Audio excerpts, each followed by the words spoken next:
Hello, welcome to Be Happy Now Mindfulness for Women Part 3. I love this stuff and I'm so excited to be sharing with you ways in which we can use mindfulness to reduce stress. It's an absolute epidemic out there, so I'm really happy that you're here today with me and that we're going to be having a chat about calming down, finding a bit of space and peace in our lives no matter how busy we are and what's going on around us. So thank you for joining me. Now, before we go ahead, I will just make sure that you can all hear me. If you can just put your hands up. There you go, little hand symbol. Perfect. Thank you so much. Wonderful. That's great. Okay, good. So, and also, before I get into the content for today, I just want to check in with you how you went last time. So last time we were talking all about how to use mindfulness in relationships. We were looking at a combination of clear mind, so letting go of stories and judgments and labels in relationship, and open heart, how to keep open no matter what we're feeling. Like, don't close down to your partner or people that you love. Just stay open in your heart and allow your feelings through in a mindful way. And from that place, finding self-expression, finding a full way to express yourself in life that's really bringing creativity and bringing something new to relationships. So how did you go with that? You're welcome to put questions into the question box, type me little messages. I'd love to hear how that was for you. Okay, just getting my boxes sorted.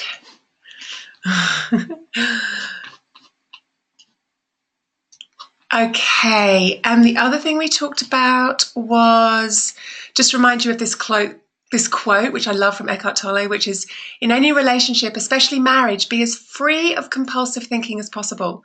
In other words, the more space there is in a relationship, the inner space, the more love there is, because love arises out of that inner spaciousness, which is really, I think, a beautiful summary of the clear mind, open heart process. That the more you clear your mind, the more heart there is, the more love there is, which is beautiful.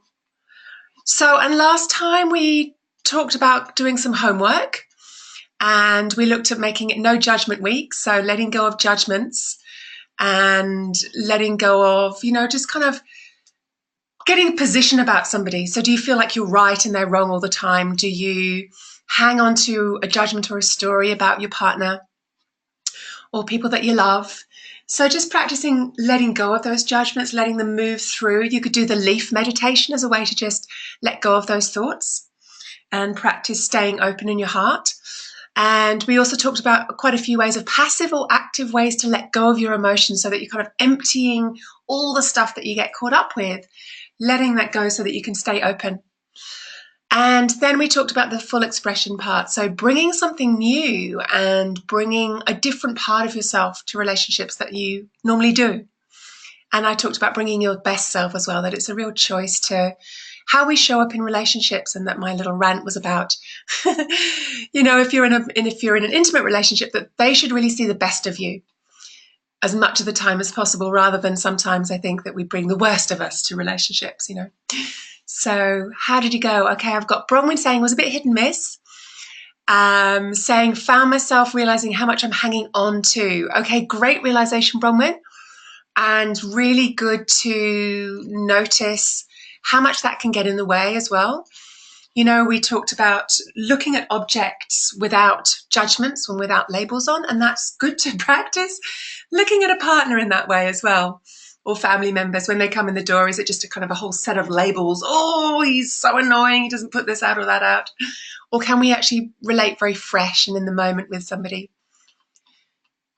So good, Bronwyn. And did you manage to find ways to let that go? So when you realize how much you're hanging on to and how much kind of stuff you've got going on with somebody else, did you find ways to let go as a conscious choice? Empty the vehicle, empty the emotions that you were feeling. How did that go for you? And we've got Kath saying, I felt angry with my husband for the first time in a very long time. Oh, great. And I asked for 5 minutes to deal with it. In the past, I would have stormed out, but I let go of the judgment of myself and accepted the emotion. It felt very different.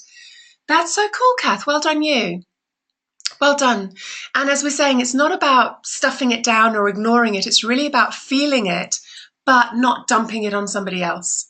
So well done, Kath, that you asked for 5 minutes. I know that's my little process. And you can kind of have a little barometer as well. It's nice to have a barometer with a partner to say, you know, how warm and open are you feeling towards me right now, honey?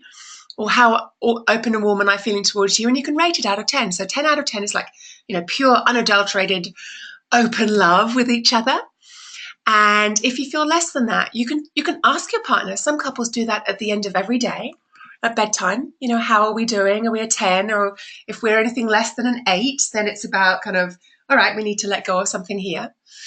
I talked about the brick wall analogy, right?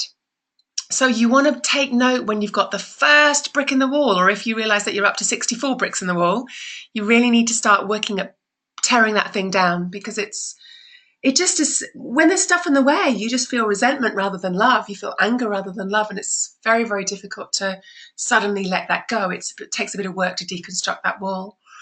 So yeah, so if you're less than a 10 out of 10, then as Kath was saying, it's about letting the emotion go, honestly saying, I'm really angry. I don't want to get cross with you, but I just need 5 minutes to step outside, and then you can go outside and punch your pillows or just feel it, whether you want to do it in an active way or a passive way. Let the emotion go through. And then when that's gone and you're clear and open again, then you can go back and deal with the situation by having the conversation. So that's great. Well done. Awesome.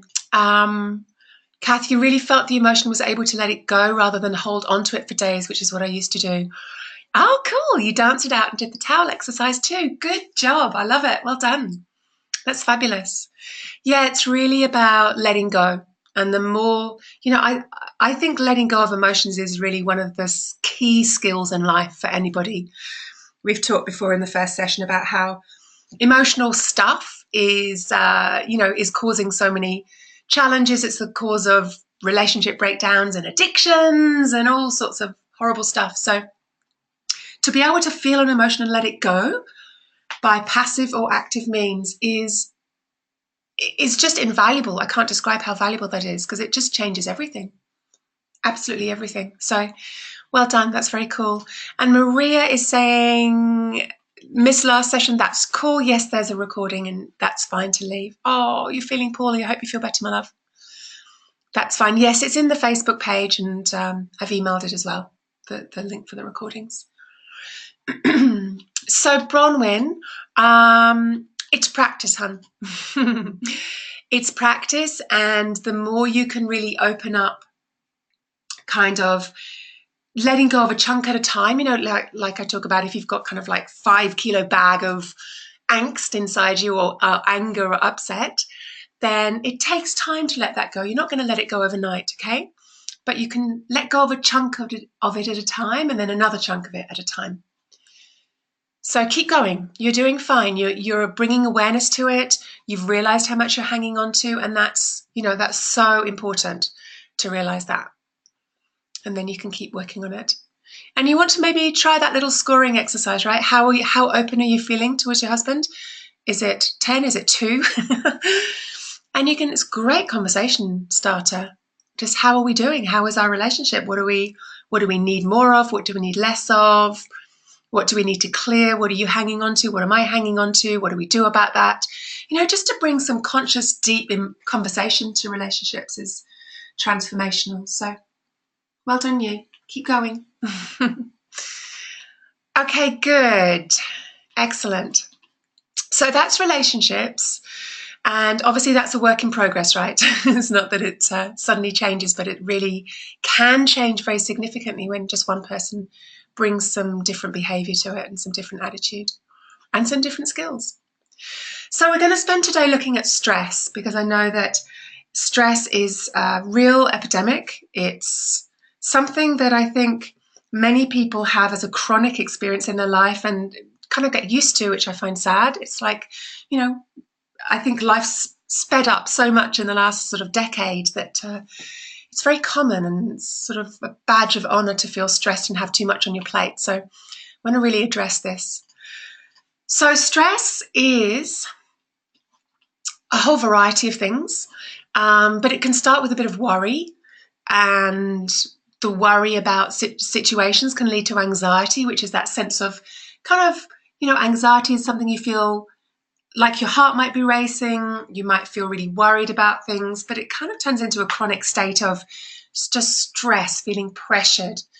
Anxiety is fear, really. It's a state that something bad's going to happen, it's not going to work out, it's going to be a difficult situation I'm not going to be able to deal with. And from anxiety, people often describe a sense of real pressure. There's pressure onto them. They have to do stuff that they feel they can't do. And from then they feel a lot of strain. I'm struggling to do 20 things in my day when actually I've only got the energy to do 10 things in my day. So it's that feeling of strain. And from strain, then we get to a place of overwhelm. Overwhelm happens when we've been under pressure or feeling anxiety and the strain of it for an extended period of time, and then our system cannot cope with the demands of it. And from overwhelm, if overwhelm happens for an extended period of time, we get burnt out. Burnt out is a whole set of symptoms associated with burnout, but it is a medical term. It is a medical experience where you're experiencing adrenal burnout. Not that doctors necessarily agree with that term, but burnout is when you can't function, when it's extreme. People can't go out of their house, they're in bed all the time, they can't function with the smallest kind of task, their whole system is absolutely burnt out. So it's like having no available energy anymore. Can lead to chronic fatigue. There's a whole raft of symptoms with adrenal burnout as well. Tiredness and headaches and muscle pains and fibromyalgia and all sorts of things can get caught up in that as well. And it means people need to take time off work, sometimes weeks, sometimes months. And it can take a long time to really get back on board after burnout. So we're talking about prevention here, ladies. And I know some of you have actually experienced burnout in the past, but I think mindfulness is such as I said before, a lifestyle shift that can help you really prevent these experiences happening in the future. From burnout, total breakdown can happen, which can be a psychiatric case. You can need to go into a psychiatric, institution. You can get hospitalized with breakdowns. It's very serious. More minor breakdown is where you really can't function at all, just in bed and needing to be looked after. So it's pretty severe what stress can do in the body. We're just not able to cope with ongoing huge amounts of stress. We're not designed for it. So it's pretty important that we turn this thing around. PTSD, post-traumatic stress disorder, happens in people who've experienced extreme stress and trauma. So stress can happen because you've, got to make a couple more phone calls than you want to make today. Stress can also happen when you're in a physical situation that is traumatic, and PTSD can happen for people when they've had trauma, often repeated trauma over time, but it can just be one trauma if it's serious enough. And, it's sort of well documented that veterans, that people who've experienced war, who've been working in the military in various capacities, even looking at, I had a client once who even got PTSD, very severe PTSD, from looking at imagery. He was working in the Secret Service and he was looking at imagery of traumas, people being blown up and all that kind of stuff. Even though he wasn't there, he was just watching it on the screens. With being in his role as intelligence, he had severe, horrendous PTSD. So PTSD is when the brain associates the noise or the smell or the taste or the sensations of the traumatic experience with anything that reminds the body of that. So it could be that, if you were in a bomb area, a car door being slammed shut can put you into a full-on anxiety panic attack. Even though it's only a car door, the brain just doesn't realize that it's something different. It's like we're in such shock that the person goes into complete panic attack at anything that's resembling the original trauma. Does that make sense? So it is a very severe psychiatric condition. It can take years and years to get over. It's associated with horrendous nightmares, terrible sweats, shaking. Really, people aren't able to work at all, complete personality changes, very severe. So that's at the extreme end of stress. Hopefully no one here has to go through anything like that. But even at the level of worry, it creates chemical changes in the brain. creates chemical changes in the body, which then affect your functioning, affect your sleep, affect your mood, affect your chemical, hormone levels in your body as well. So it is really vital that we learn how to manage it. So I want to find out from you, how often do you actually feel stressed? How often do you feel stressed? Just going to launch a poll onto your screen here.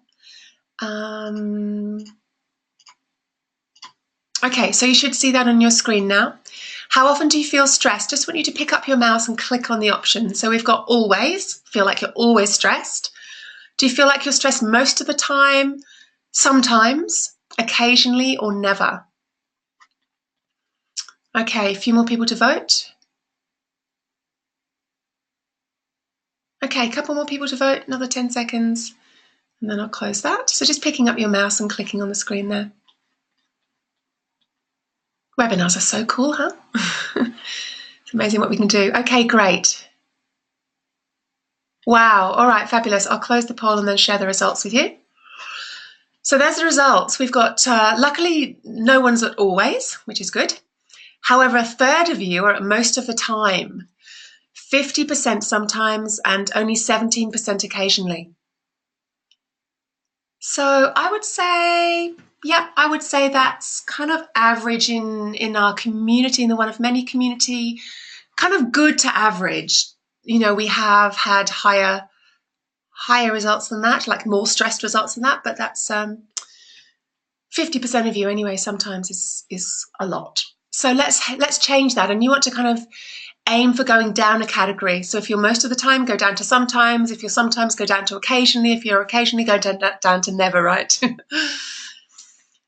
So good. Excellent. Thanks for that. All right. So let's have a look at what creates stress. So external demands. If your external demands, whether it's for doing the washing up or making lunch or running meetings at work or dealing with your finances or doing the gardening, whatever it is, it doesn't matter, but where your external demands are greater than your internal resources. Now, I think that people have a differing level of inner resources depending on the robustness of your nervous system, depending on the amount to which your nervous system can handle, and that's different. We're not all built the same. Some people get traumatized by putting their hand up in class when they're 4 and getting the wrong result, and they're a mess for the rest of their life. Other people can go through horrendous abuse and trauma and really be very functional. So it really does depend on the elasticity, if you like, of your nervous system and your emotional resilience. So there's that. And we seem to have like a certain number of units of decision making that we can do during a day. So if you have to make more decisions or do more tasks in a day that you can emotionally and physiologically deal with, we end up feeling stress. Does that make sense, everybody? So once that happens, and once we feel that the external demands are more than is going on for us, then we can create this internal feeling of anxiety, which comes from, I can't do it, it's not going to work out, I'm going to be a failure if I don't get it done, people are going to judge me. Can you hear what I'm saying, though, are actually thoughts, right? So what I'm saying here is that the internal anxiety is often an optional state. Not always, because sometimes we just have more demands on us than we can physiologically cope with based on our nervous systems. However, most clients, and I've talked to thousands of clients over the years, say that when you kind of peel apart their stress and anxiety symptoms, they are causing it based on the way that they're interpreting those demands. Is that clear, everyone? So in other words, yes, there's a lot of demands on you, but what do you make it mean? Do you make it mean that you're not up to the job, you're not good enough, everyone else can do it and you can't? If you say that to yourself, if we go back to how we create experience, if you say those negative things to yourself, you're going to create a feeling of stress or unworthiness or feeling like a failure or not feeling good enough inside you, which feels like anxiety, right? And if you continue thinking that story is going to continue in the future, you're going to create ongoing anxiety. So do you see what I mean about that? It's the situation, yes, of course, and you can be in a pressured situation where there's pressure on you to do certain things which might be more than you feel you can do. But then it's really the kicker is what we do with that and how we allow ourselves to get stressed. So I like to say that the stress response is in most cases optional. So from there, if we look at the external demands, it is the number of decisions or actions or bits of information exceeds your capacity to deal with them. And, like sometimes people who are studying, who are learning lots of things feel like there's too much information. I'm overwhelmed with the information, right? That can allow you to feel stressed as well. So your stress level depends on the resilience, as I said, the nervous system, also your hormonal cycles. And I'm sure you know that at certain times of the month, you can experience a whole lot of trauma and stress, and it's like, never mind. And then a couple of weeks later, if you're in PMT or PMS, just before your period, it's, the world's ending, I just broke my favorite cup. So our hormonal cycles play a massive part in how much stress we can deal with, and it's really worthwhile tracking and knowing where you are in your cycle if you feel that you're caught up in stress, because that could be playing a big part. Excuse me, your health. If your physical health is compromised, you will have less capacity to deal with stress. Excuse me, if you just think of being ill, if you have flu, right?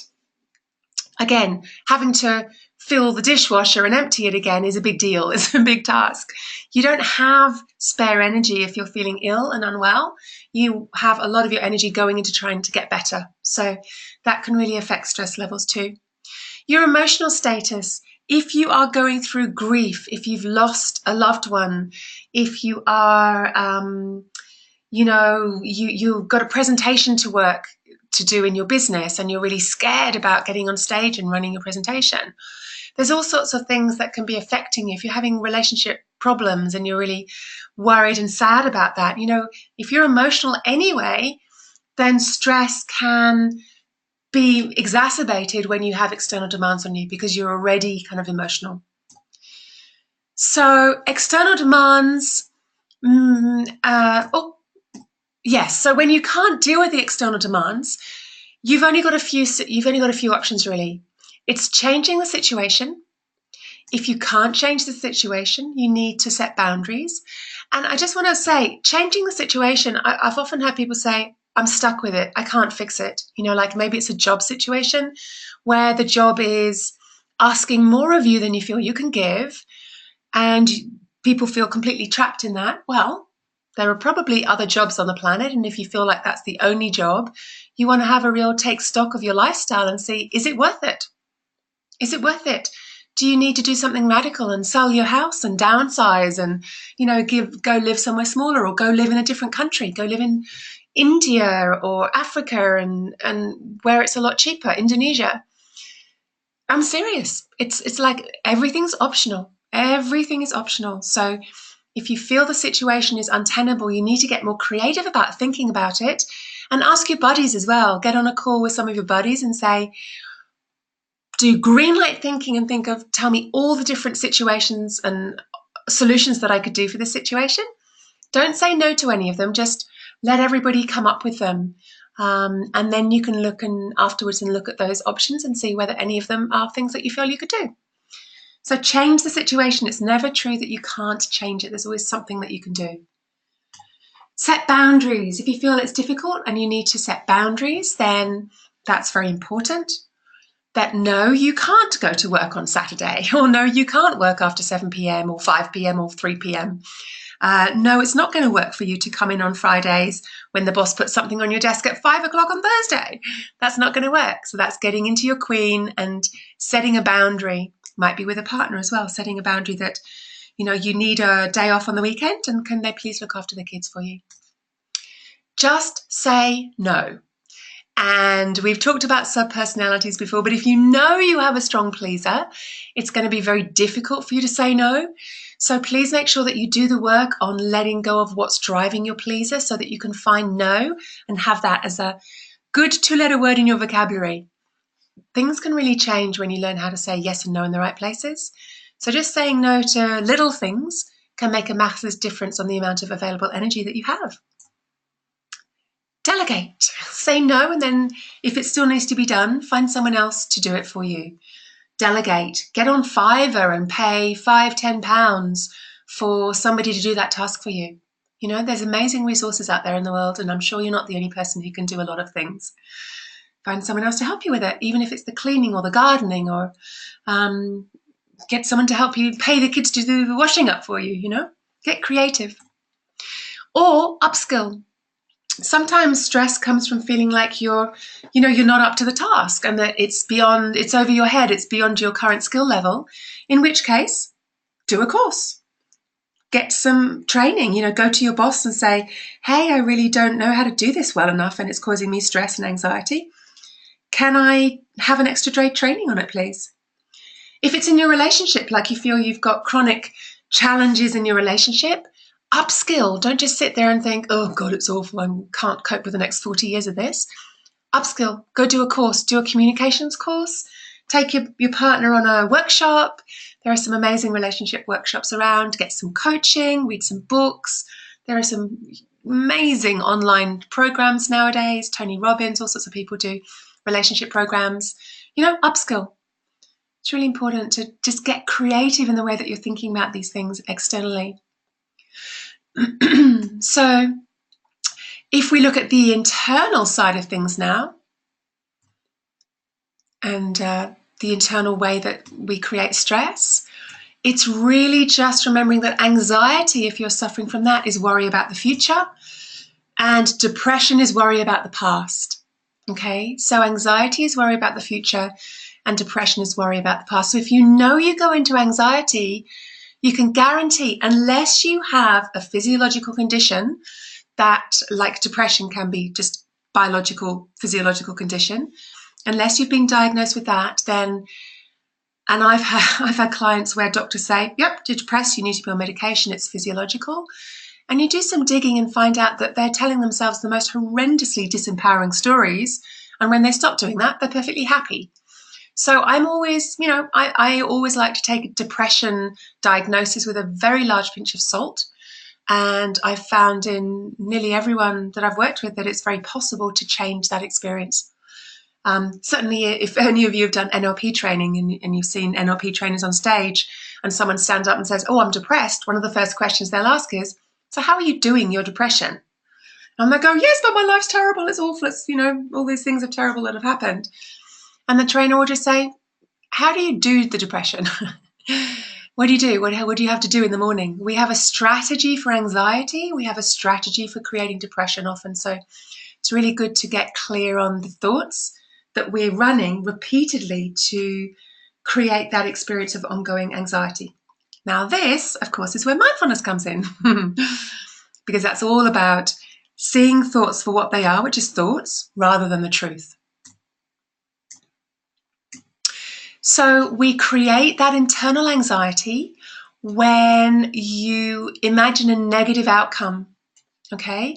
And that's often informed by the past. So yes, if you've been sacked before, or you've had a relationship fail before, and you're projecting that into the future, it's easy to think that that future scenario is going to go just as badly as the past did. However, remember we talked in the last couple of webinars about present moment awareness and about freshness of response. So this is where freshness of response is absolutely vital. You are assuming that something negative is going to happen in the future, but you don't know. You have no idea what's actually going to happen because, of course, we don't see forwards, we only see backwards. So having freshness of response means that you walk into the unknown with openness.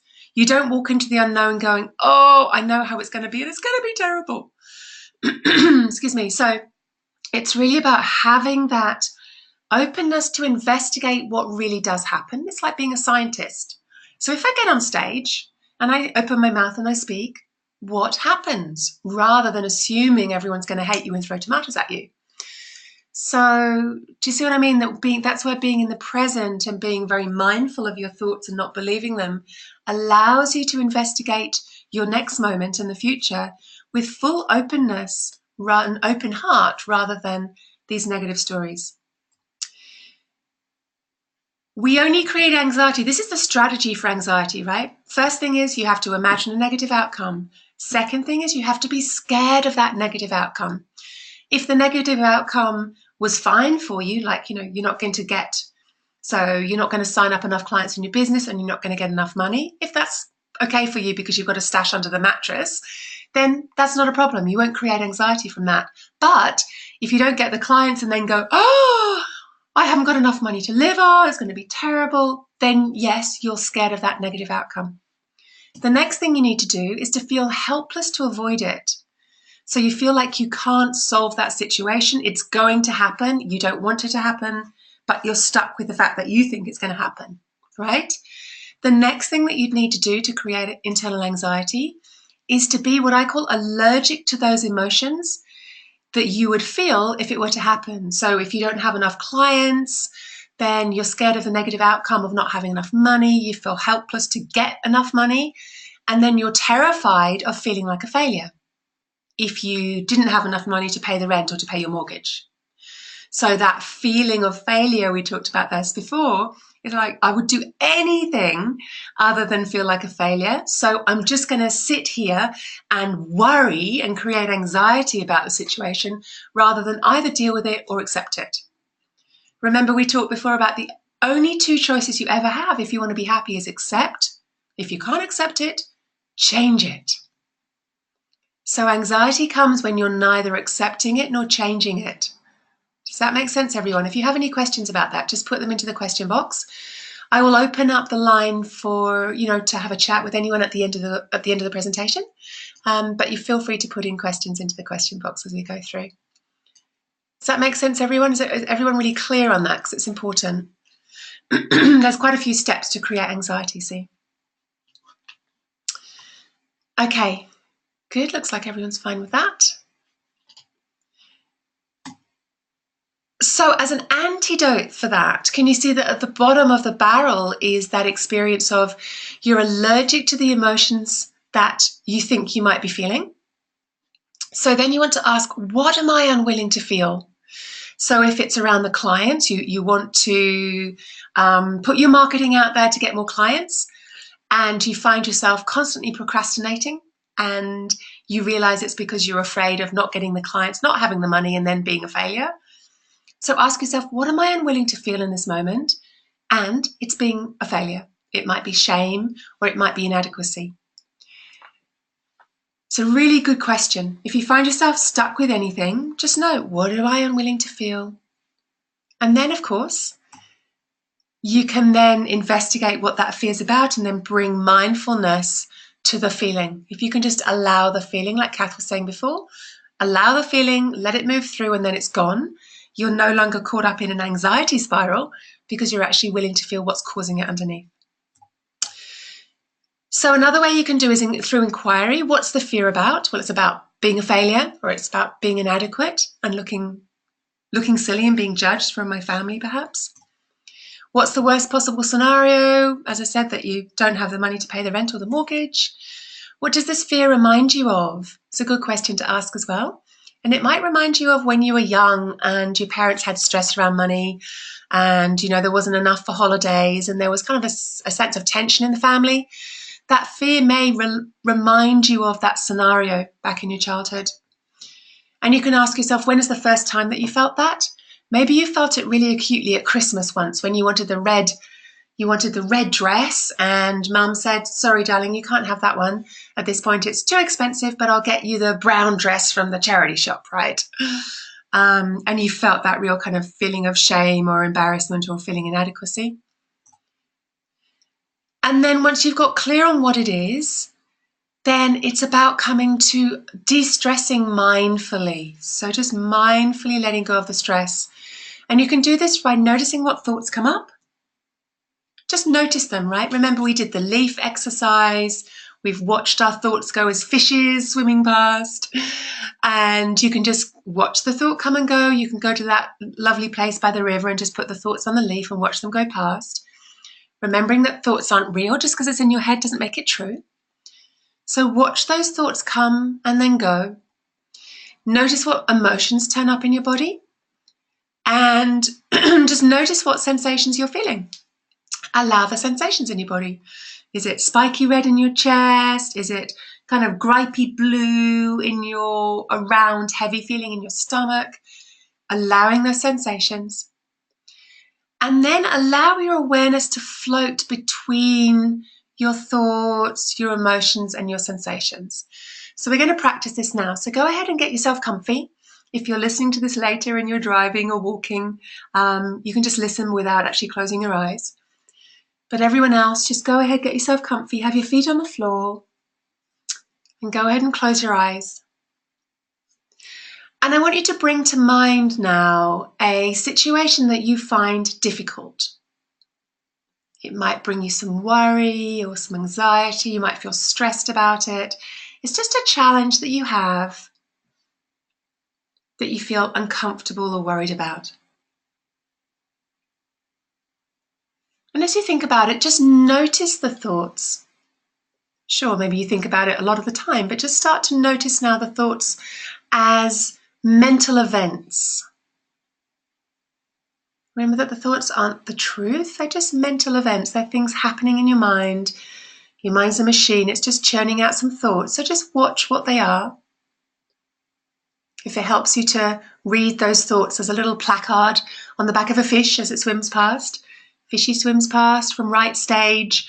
You can read the thoughts on the placard, and then if they're not helpful, just thank the fish and off it swims. And then the next fish comes by with another thought written on its little placard there. And then just watch that swim off. Watching the thoughts come and go, rising and falling. And as you watch those, notice what emotions turn up in your body. Where are those emotions in your body? What do they feel like? So, what colour do they have? Are they sharp? Are they smooth? Are they moving? Are they still? Are they heavy or light?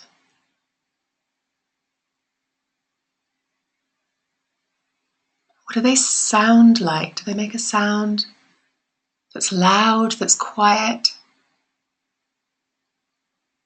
What do they taste like? What do they smell like? Just really feel the sensations in your body. Breathing into them, allowing them and welcoming those sensations.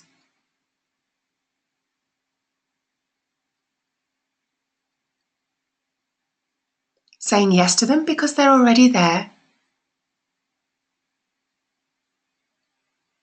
And in welcoming them, see if you can feel a sense of letting go into them.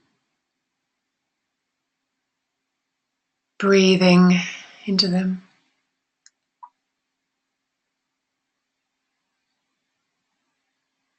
And then imagine that your awareness kind of steps back a little bit so that it can float between your thoughts, watching your thoughts, and then float to your emotions and your sensations.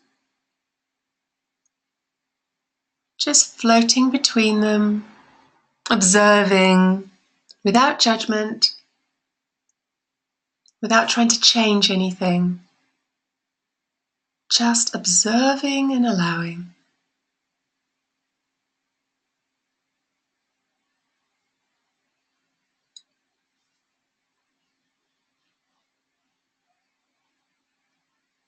Good. Very good. Well done. And then taking a deep breath, bringing yourself back to the room, bringing aware of your feet on the floor, and opening your eyes. Okay, good. So what's happened to your response to that situation? Just type me into the question box. What's happened to your response to that situation? How does it seem now? Does it seem smaller? Does it seem less important? How do you feel about the feelings you are having about it? How seriously are you taking the thoughts that you had about it? What's changed? Okay, great. So it seems smaller, seemed less important. Good.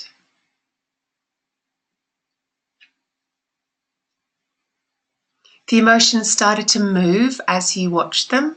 Good. Great. You got distracted. Yep. Get distracted by outside things. That's completely normal. That's fine. It's just with practice that you'll come back. Found it difficult to swap between thoughts and emotions. Maybe step back a little bit more, Kath. Kind of imagine that you're stepping back a little bit more so that your thoughts and emotions are within your awareness, right? Rather than focusing single-pointedly on just one or the other. You can kind of just flow between thoughts and then check in with emotions and then flow between them. Maybe step back a little bit, see how that works. Oh, lovely, Bronwyn. When you bring mindfulness to an uncomfortable moment, you can almost see underneath it. Oh, wow, I love that. Great. Yeah, like it's not so real, right? It's not so solid and intense. It's just a moment. Either that's happened, that you still have uncomfortable feelings about, or that you imagine is going to be uncomfortable in the future. Becomes more diffuse. Yeah, great. Well done. Well done. That's great. Yeah, and right, the point here is that nothing's changed. So that situation has not changed, whether it's happened or it's going to happen. It's just your attitude and your awareness of being able to relate with your response to it differently. Remember, it's not the actual situation, it's always your response. And what we're doing here is allowing you to get some space between the response so that you can just observe and flow with it rather than getting caught up in the meaning. So well done, everyone. That's great. Wonderful. Now, another really helpful way to get clear on anxiety and stress is to get kind of awareness around which subpersonality is anxious.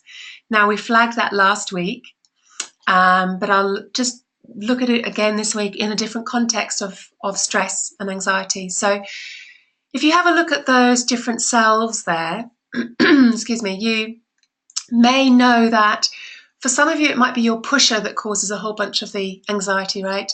So the pusher being the part that wants you to do stuff all the time, that wants you to be busy, to create, to be in action. The pusher can't stand resting or meditating, or God forbid you do a mindfulness class, right? Far more important things to do. And so the pusher doesn't want you to have holidays or stop at all, or sleep even, or eat. It just wants you to do stuff all the time. That, of course, can create a massive amount of stress. Also, when you've got a rule maker that says you have to be successful, that says you have to be, wealthy or at the top of your game or always doing a good job or being a nice person, that can create a whole lot of stress as well. If you have a responsible self, that creates stress because you're taking responsibility for everybody, not just yourselves or your children if you have them, but sort of the world and community groups, and just you're responsible for trying to fix everyone up. If you have a strong pleaser, does that create stress? Wow, because you can't say no. And it's about, taking stuff on that you don't actually want to do. It's getting exhausted because you're always looking after everyone else's tasks. And it also means that you don't get to relax. You don't get to look after your own needs. You won't prioritize what you want to do because you're always looking after somebody else. So there ends up being a massive amount of resentment and stress, and can be anxiety with the pleaser as well. And perfectionist. Perfectionist is a big one for stress and anxiety. So if you know that you have a strong perfectionist and everything has to be perfect, even a speck of dust on the carpet is not acceptable, then you want to do some work around that, because letting go of the perfectionist and allowing life to be a little more easy and laid back and as it is will make a massive difference on stress levels. So a way to release the hold that a subpersonality has on you this is a verbal release. I do work on the subpersonalities directly with clients using a process called voice dialogue, which I absolutely think is amazing. But the release verbally is, what outcome does that self want for you? So if we go to the pleaser, what outcome does it want for you? The pleaser is wanting you to avoid conflict and to avoid criticism so that nobody else criticises you, so that you won't be rejected. Excuse me. So it actually wants love for you. It wants you to be accepted. It wants you to be okay and have people around you. So get clear on that. How does it want you to be? So the pleaser wants you to be nice, amenable, helpful, kind, generous, all those things. And it wants you to say yes to everybody. What is it afraid will happen if you don't succeed? Well, in this case of the pleaser, it's afraid that you won't be loved. It's afraid that you won't have friends, that people won't like you, that people will be angry with you and you'd feel really scared. And then that would feel lonely. You'd feel isolated. Maybe you'd feel ashamed. Maybe you'd feel unworthy of being loved. Maybe you just feel plain old unloved. Once you get down to that bottom level, then you can apply mindfulness, mindful awareness, as we've just been doing, to those feelings. So just bringing your attention to how it feels in your body and just allowing that to be there. So remember that most people's challenges happen when we're unwilling to feel our feelings, not actually in feeling them. It's when we're trying to avoid them, suppress them, ignore them. So by just getting okay and letting go of those emotional allergies to whether it's shame or feeling unloved or inadequate, then you get to a place where it doesn't matter how you feel. Feel ashamed? Okay, great. My toes are curling and I feel a bit icky, but that's okay. It's all right. It's just part of the internal weather, right? Or you feel afraid, but that's okay. You can tolerate feeling afraid now. Or you feel unloved and sad or lonely. That's okay. It's just a feeling. It's going to go. It's not life. It's not that you're going to be lonely for the rest of your life, you know? It's just a feeling and feelings go.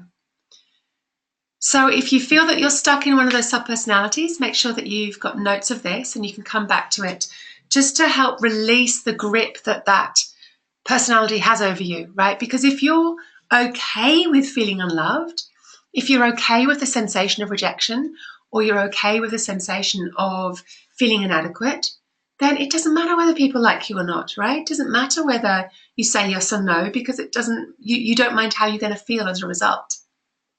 And that means that you have choice over your pleaser. You have choice whether to say yes or no. And then you can look after your own needs. Any questions about that? Is that clear? Do I need to explain anything else better about that?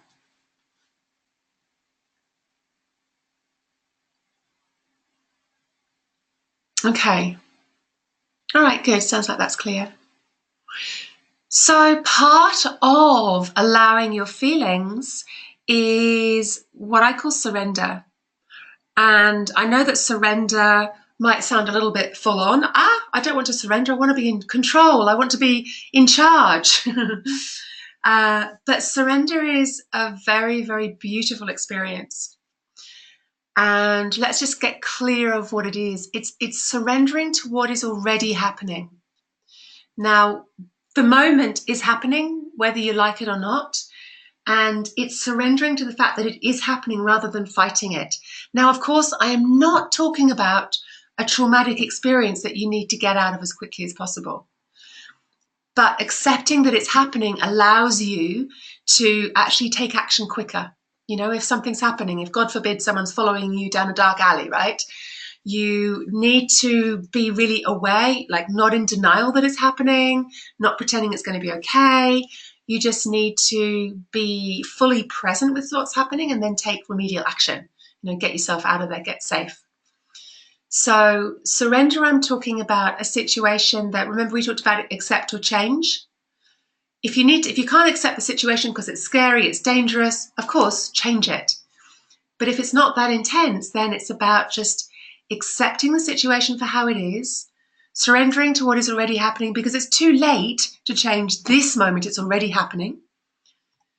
And just allow the sensations. So if the boss is being difficult, or the dog's being a pain, whatever it is, or you're not feeling well, you've got a headache, you have to accept that you have a headache. You have to accept that the sensations of having a painful head are happening right now. And from there, you're not fighting it. and trying to get rid of it in a way that's actually causing more suffering. So welcome any and all feelings. Remember, we talked about how if you can be okay with any feeling, and I like to say there's 365 of them on the hard drive of being of a human being, a healthy human being. If you can feel all and any of them, then you're free. It's really that simple. If you can feel any feeling and be okay with it, you're free. You're no longer having to avoid life or situations. And you want to change your attitude so that you actually welcome emotional allergies most. And that's like completely counterintuitive because, of course, emotions that you hate and are really uncomfortable with, your whole ego is trying to get away from them. Oh, I can't stand that feeling. But as you get brave and as you learn to be mindful and just observe the feelings rather than believe that there's anything wrong with them, you'll just realize that shame is just a bit toe curling. For me, it's like, oh, ooh. It's like, it kind of makes you make a scrunchy face and curl up your toes. But your arms don't fall off, the sky doesn't fall in, the roof doesn't fall off. It's okay, you survive it. It's just a feeling. So you really need to practice with your emotional allergies most. And I like to give people little homework, right? So if you're afraid of being a failure, go sit on a park bench and see what it's like to not have anything and to be homeless and to be, have nothing anymore. See what that's like. That's an extreme example. But you can start with looking at your bank account and seeing how you feel when you realize you don't have as much money as you wanted. Yeah. If you've got a strong pleaser and you're allergic to being rejected, then if somebody's cross with you, instead of going and buying them presents and making them cups of tea and saying you'll do anything for them, sit with the feeling, even if it's just for a minute. Sit with that feeling of rejection, see what happens in your body, and then you'll work out that actually you can tolerate it. It's okay. And from that place, then you can go and sort out the conflict without your pleaser getting you into more trouble. Don't judge the moment. We've had a few different practices at this, but don't judge it. Just allow it to be happening with awareness, not judging it as right or wrong. Just, okay, so this too is a nice phrase. And this too, in other words, this too is happening. This too needs to be welcome because it's happening. All right, so you went to the shop, you spent half an hour racing around the shop, you came back, oh no, you forgot the double cream and you've got everyone coming around for supper tonight and you needed the cream for the pudding, which you spent all day making, right? You've forgotten it and you don't have time to go back to the shop. Is that right? Is that wrong? You can't prove it. It's just what's happening. Apparently there's no cream. So apparently you'll need to either, if you can't accept that situation, change it. We said before, delegate, get someone to go back to the shop and get you the cream, or use coconut milk you've got in your cupboard, or just give them the pudding without the cream. But allow the sensations of feeling like an inadequate host and welcome it. Just be okay with it. And then it's not a problem. There's no drama that comes out of that situation. So I like to, with clients, when I have clients in person, I will often get a glass of water and I will pour water over my carpet. Literally, I do this. From a height, pour water all over my carpet with it from out of a glass. And people are shocked and horrified. And I say, okay, so is that a good thing or a bad thing? And they're like, it's a terrible thing. What did you do that for? You've just ruined your carpet. And I say, well, actually, I think it's a great thing. I think it looks really pretty. It's improved my carpet no end. And so I say to them, so which is it? Is it a good thing or is it a bad thing? And they say it's a bad thing and I say it's a good thing. Because I say, now it means that I have to go and get a new carpet, which is what I wanted to do. And I said, but which actually is it? Can you prove to me whether it's a good thing or a bad thing? And they say, clearly it's a bad thing because your carpet's all sodden. And I say, well, yes, but what's the truth of it? Can you actually prove to me? So if we get 100 people in here, we ask all the neighbours in here, and we get them to line up whether they think it's a good thing that the carpet's wet or that they think it's a bad thing. How do we prove? Even if we get 1,000 people in here judging whether it's good or bad, how do we prove what the truth of it actually is? Well, you can't. You can't judge whether it's a good thing or a bad thing. The only thing that you can say about that situation is that the carpet's wet. You don't know whether it's ruined. You don't know whether it's going to cost you heaps of money. You don't know whether it's going to be okay. You don't know whether it's a bad thing and that carpet shouldn't get wet. All you can prove is that the carpet's wet in this moment. So if you take your judgment off things, you can just be with them as they are. For another example is, so the dog eats the rabbit. Is that a good thing or a bad thing? Which is it? I mean, are you rooting for the dog or are you rooting for the rabbit? Depends, doesn't it? It's a really good day for the dog and it's a very, very bad day for the rabbit. But what's the truth of it? What can we say is the absolute truth around that experience? Well, we can't. All we can say is dog eats rabbit. We can't say whether it's a good thing or a bad thing. We don't know. It's our judgment that puts labels on things, not the inherent truth of them. Situations in themselves are neutral. Something just happens. As human beings, we put meaning on them, but animals don't. They just deal with what's happening. So don't judge things. It really allows you to have surrender. Don't make your feeling mean anything as well. Remember, we talked before about the difference between a feeling and then a label on the feeling or a judgment about the feeling. The feeling in your body is just a sensation, right? It's not just because you have a feeling that might feel like being unloved doesn't mean that nobody on the planet loves you. It just means that in this moment you're feeling unloved or sad. Do you get the difference? So don't make feelings mean anything.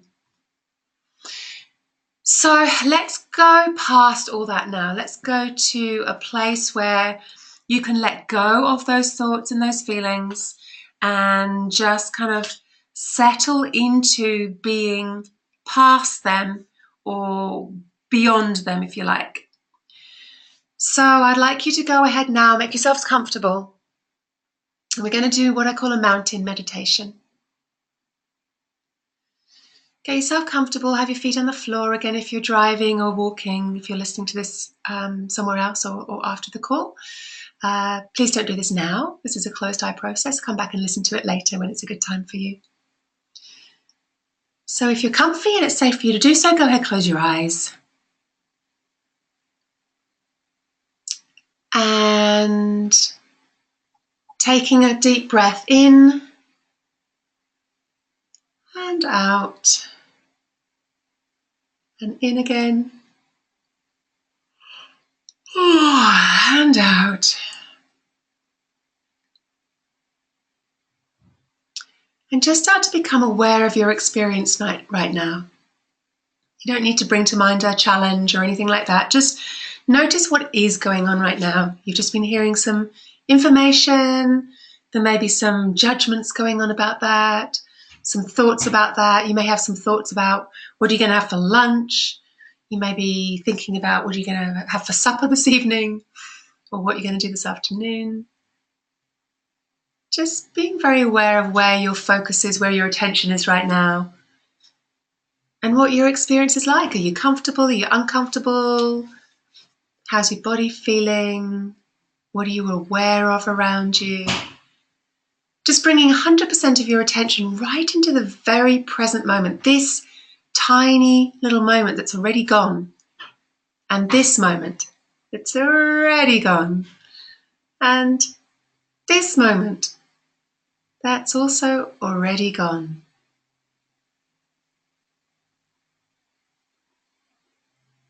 And I want yourself now to feel that your awareness is expanding.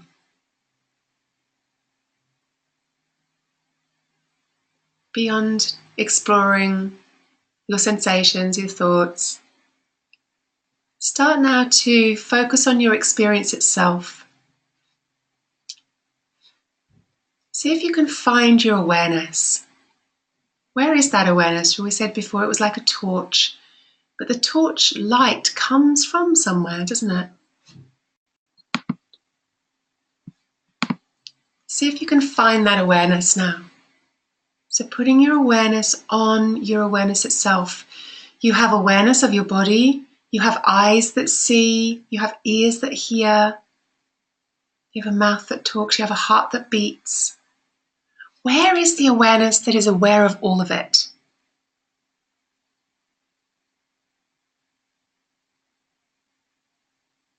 There is something that stays the same no matter what's going on around you, no matter what's going on inside you. If you think of the weather analogy we used before, yes, there are clouds that might turn up. Sometimes it's rain, sometimes it's thunder. But there is always the blue sky above it.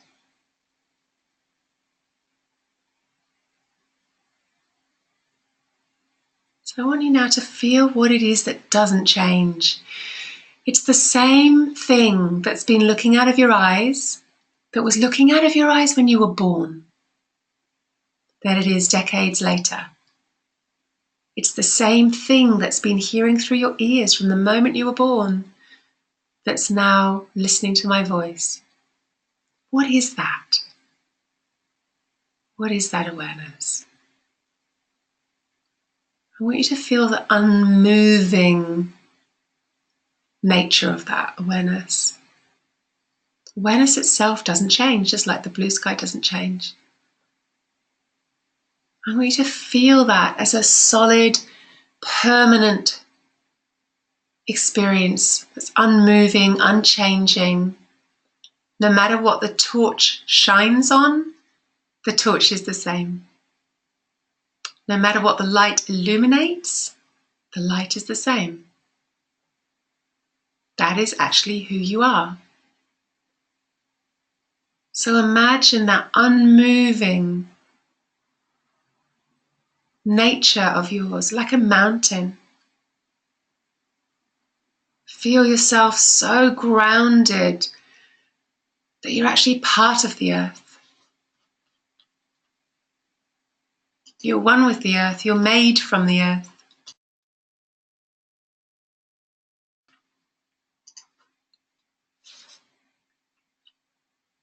Feel your feet descending right into the ground, like the mountain is an expression of the very core of the earth.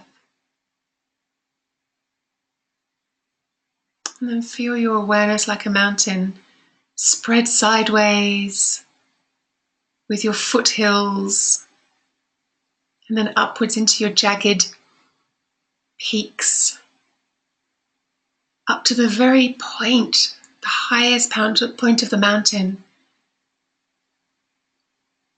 Feel the depth, the height, the breadth, and the majesty and the immensity of your awareness.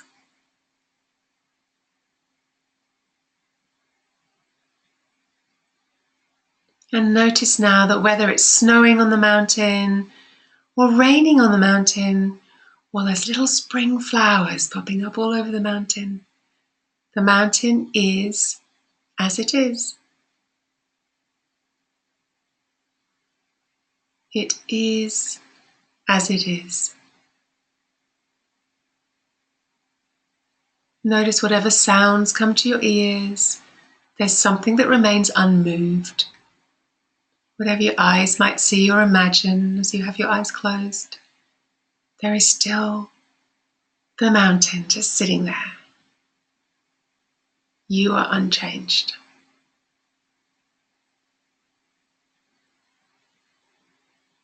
There can be a hurricane around the mountain, tornado around the mountain, and it's still the mountain.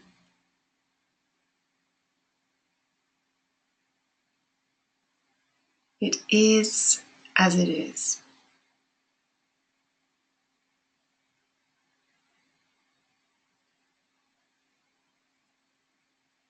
It's always as it is. It can't be anything else.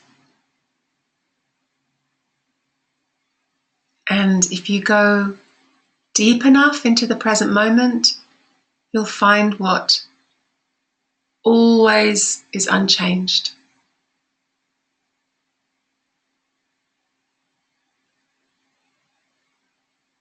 And as you can start to find that more often and live as that, then the weather just becomes the weather. It doesn't change who you are. It doesn't change your experience of yourself. It's just passing by.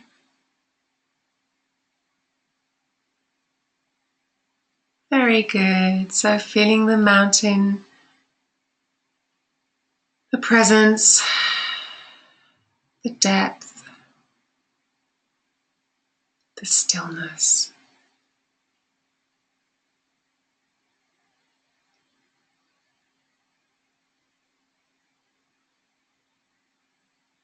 Very good. And then keeping that sense of stillness and presence, become aware of your feet on the floor. Become aware of the rest of your body, your surroundings. Take a deep breath, wiggle your toes, have a little stretch, and then open your eyes.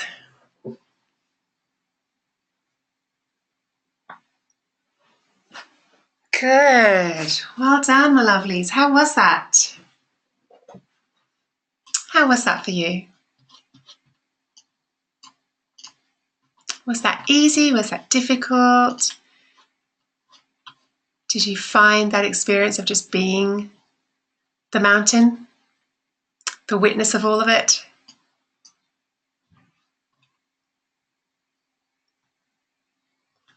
I hadn't thought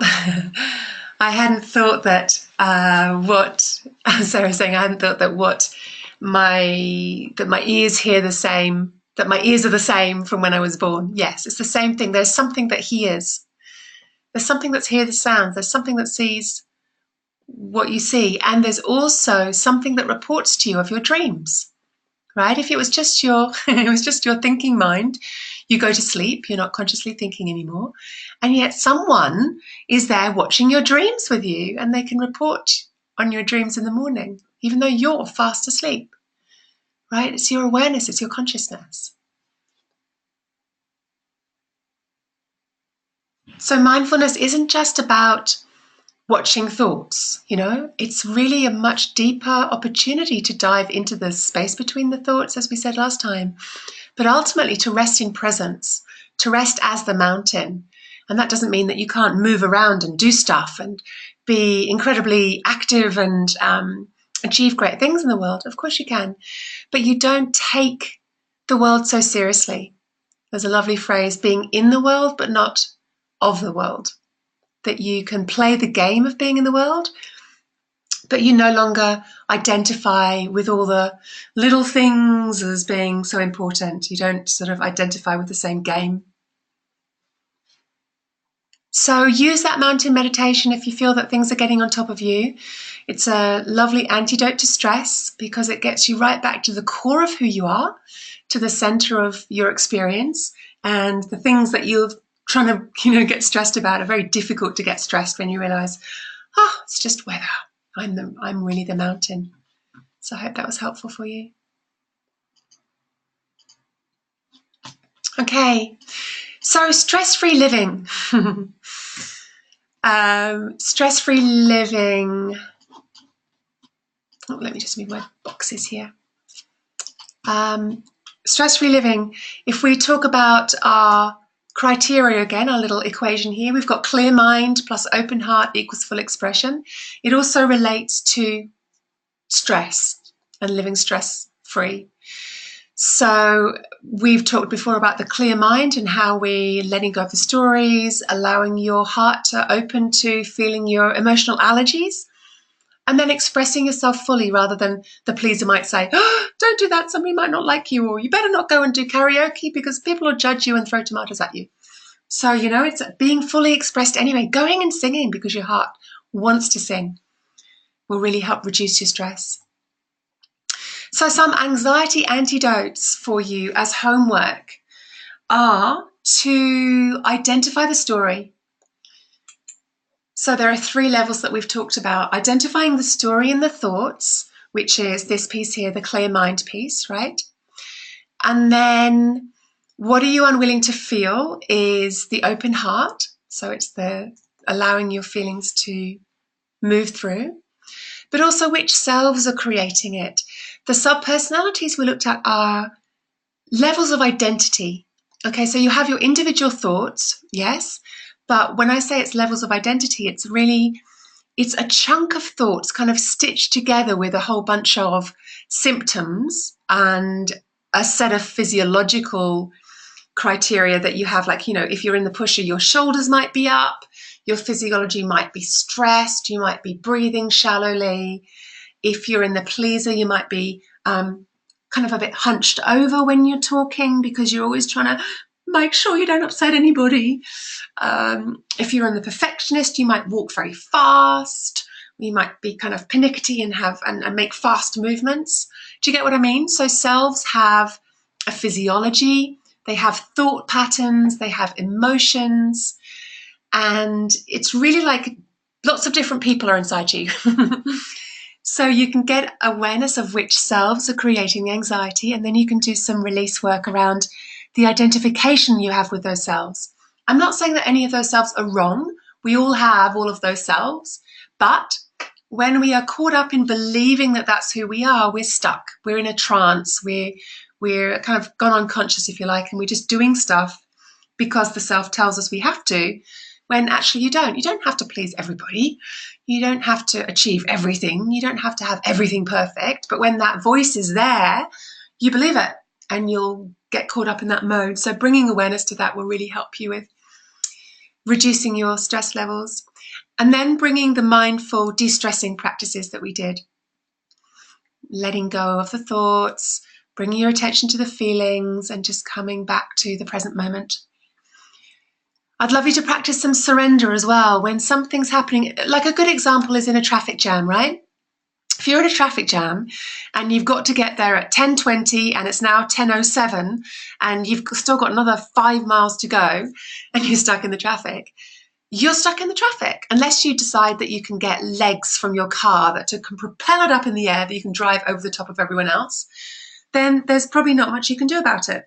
So you have to learn, rather than getting yourself caught up in a complete funk and getting really worried and upset and bursting into tears and, oh, it's going to be a disaster. Surrender. Be okay with it because it is happening. Be with it as it is.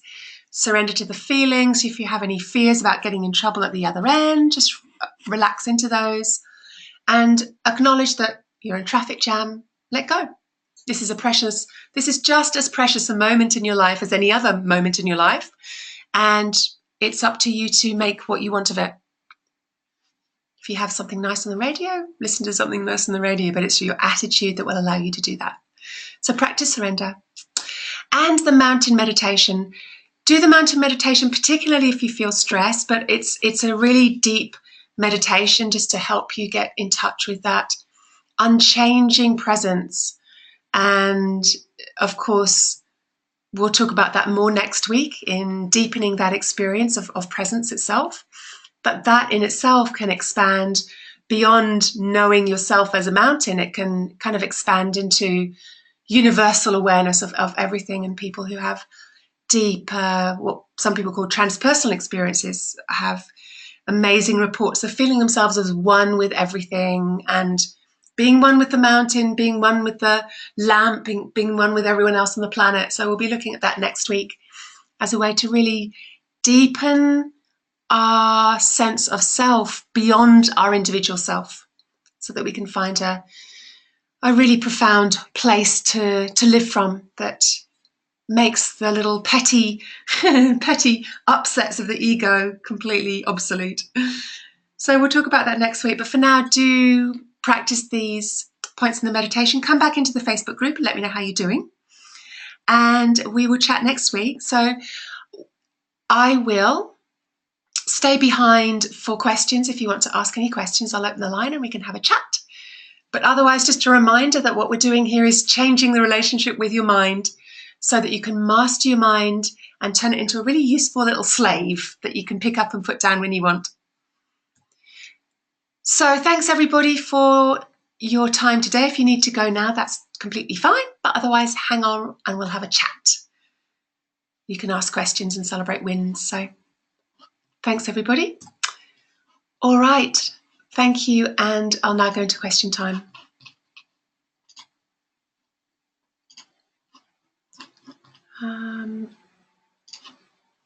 I've completely lost the page. There we go. Okay, so what questions do you have, my lovelies? Does that all make sense to you? Do you have any things that you want to check on? You finding things easy, difficult? What do you like to ask? If you want to ask a question, just put your hand up and I'll come and open the line to you. Otherwise, you can type a question in.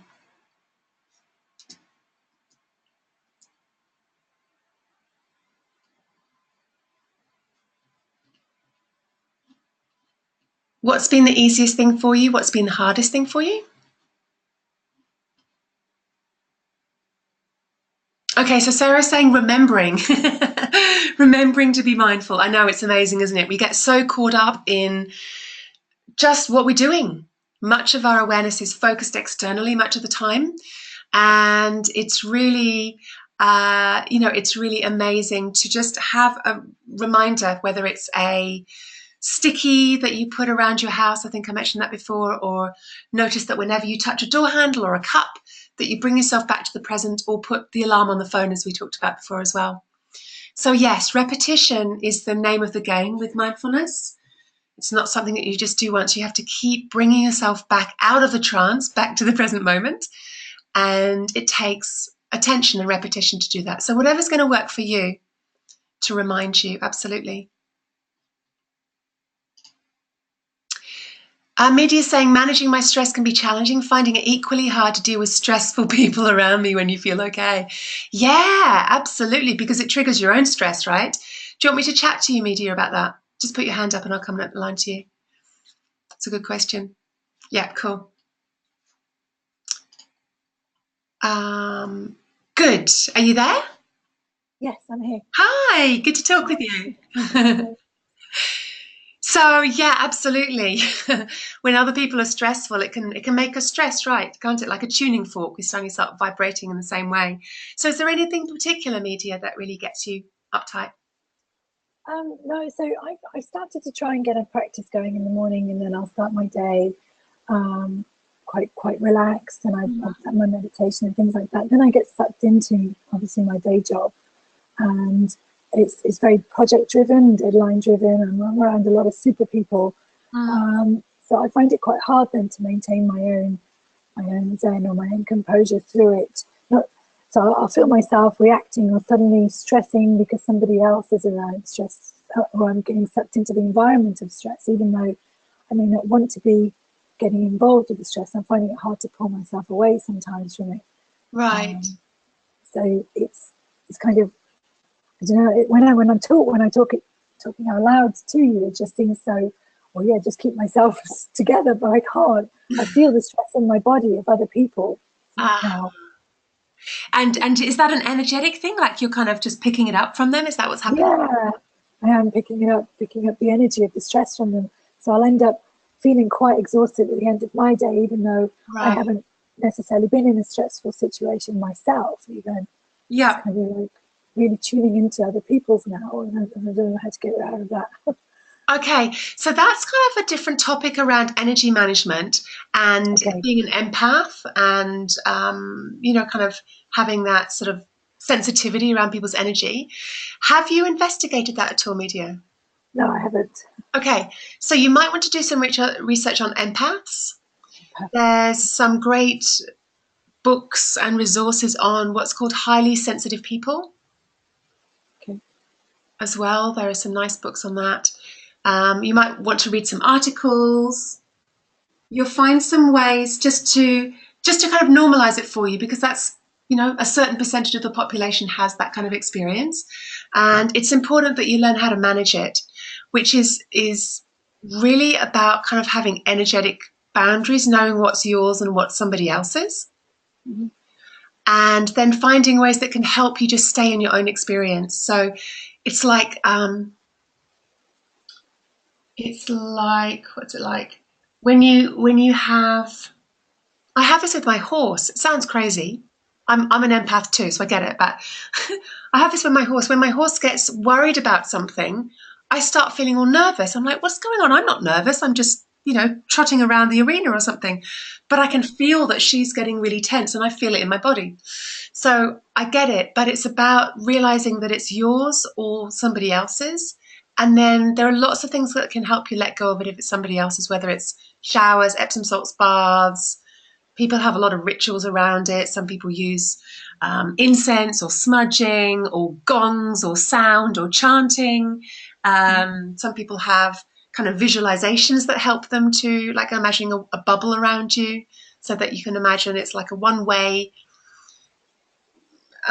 filter Okay, so that nothing can come in, but your energy can go out if you want to share with people. But stressful energy or nasty energies bounces off your little bubble. White light, imagine white light around you. There's lots of things you can do. Does any of those kind of sound possible for you? Yeah, I've heard of what the bubble sort of protecting yourself, Yeah, kind of shield or something, yeah, protecting your energy, so yeah. that yeah, You could try definitely, yeah. that. I kind of You can try visualize that. I do try that. and visualize that. I used to sometimes get confused because I would always think it's my stress sometimes, but now I'm getting a bit more conscious of it. Sometimes it isn't my stress, and that's where I wasn't sure how Yeah. to deal with it when it's somebody else's, because you end up kind of merging with their stress and it gets quite Hmm. hectic. Yeah. Okay. Absolutely. So that really is an issue of sensitivity, of emotional sensitivity and energetic sensitivity. So I think, honey, it would be helpful for you to do some research around that, Yeah. and just experiment with some of those things. Some people have salt lamps around, which is supposed to help. They have Epsom salts baths, and just do a lot of things you can get. There are energetic sort of fixes that you can get for the radiation around computers and all sorts of things if you're sensitive in other ways as well. So it might be worth you checking that out. But with the stress, if you know it's somebody else's that you were feeling fine before you were with that person, Mhm. it's really helpful to bring mindfulness to it. So yes, if you've got your shield and it doesn't get in, fine. But if it's got in, right, and you've realised that it's someone else's, then again, it's so saying this is not mine, but just watching it, not buying into it, not allowing your body to get caught up in the emotions of the stress, not believing any stories that person might be talking about. It's just watching and letting it go. So you might try putting, we did the leaf meditation. Yeah. Might try putting any of those thoughts or responses onto the leaf and watching them float down the river. Just watching the feelings and coming back to your body, and might say, repeat to yourself, this is not mine. Or focus on your body as well. And I think it's session 1, we did a body awareness meditation. So if you come back to your body and feel your toes, put 100% of your attention on your right big toe, and then your left knee, and then your hand, and then your ear. And you know that one we did before? Yes, I remember. That might really help you as well, just to come back to the reality of your body. Awesome. Thank you. Does that give you some ideas? Yes, it does. I'm going to go do some background stuff. That's really helpful. Thanks. Good. But yeah, I think Um, I think that's a few different things in there in combination. But ultimately, it's the same thing of just not buying into your experience in the same way, whether it's yours or someone else's. Just allowing stuff to move through easily. yeah, I think so. Some people somehow sort of seem validated by their own stress or something. They really want to Yeah, suck everybody else into it. It's quite hard. I know. Yeah, I know, but seeing that for what it is, if someone's in drama queen or in victim, yeah, the best thing that you can do for a victim is to not listen to their victim stories, just to either help them problem solve it, or show them where the wall is definitely. they can bang their head on. It's like, Yeah, it doesn't help you to be around that, and certainly doesn't help you to buy into their story. So that's where boundaries can come in. Yeah. yeah. Good, Thank Nadine. you. Well done. Thank you. Thanks for sharing. It's an important point. Thank you. Thanks for that. Okay, good. So any other questions? Any other questions or comments?